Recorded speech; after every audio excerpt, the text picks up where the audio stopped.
Never outshine the master. What do most people do?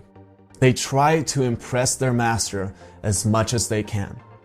And you want to communicate that you're competent, but you want to know your threshold.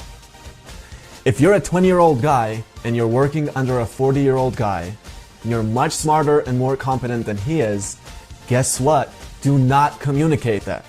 As soon as you communicate that, what is the person going to do?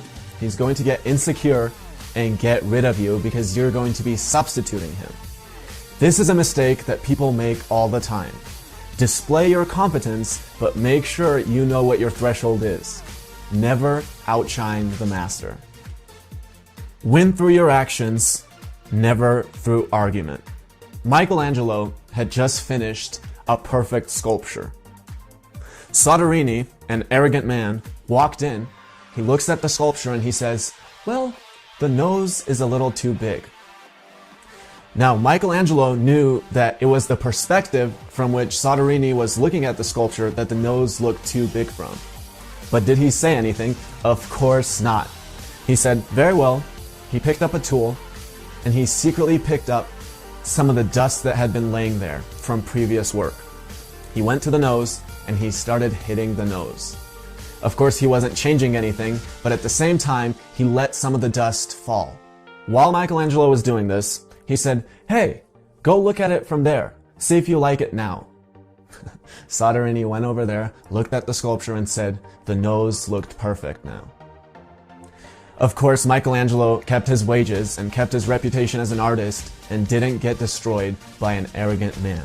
Again, win through your actions, never through argument. Law number 10, infection. Avoid the unhappy and unlucky. If your friends introduce negativity into your life all the time, guess what? Cut them out. If they're getting arrested all the time, guess what? Cut them out. This is the number one principle probably of power, success, and just creating an extraordinary life in general. Law number 13, when asking for help, appeal to people's self-interest, never to their mercy or gratitude. I had a friend who I'd drive around all the time when he needed it. He would run out of money and I would just loan him money and never even get it back. Wouldn't even ask for it. I remember one time being stuck in a really bad situation and I called him and I said, "Hey, can you please come get me?" He gave me that 2 seconds of hesitation and he was about to start an excuse. And of course I remembered the law and I said, okay, I gotta switch this around. And I said, and actually, I have some extra money. Like, what is extra money? But I said, I have some extra money. And, if you come pick me up, we can use it to fill up your tank. And on the way back, we can stop and eat and I'll pay for that too. And in 2 seconds, he said, okay, I'm coming. Again, law number 13, when asking for help, most of the time, you'll have to appeal to people's self-interest instead of their mercy or gratitude. Law number 16, use absence to increase respect and honor. A lot of young guys come to me and they say, well, my parents don't respect me at all. They tell me what I'm going to be. They tell me what my hobbies are going to be. They tell me who my friends are going to be. They tell me who my girlfriend is going to be. And again, why is that? It's because of a very well-known economic principle of scarcity. You're spending 24 hours a day with your parents. They're the ones feeding you. They're going to dictate that. Now, what's the harder but the better version of it? Become independent.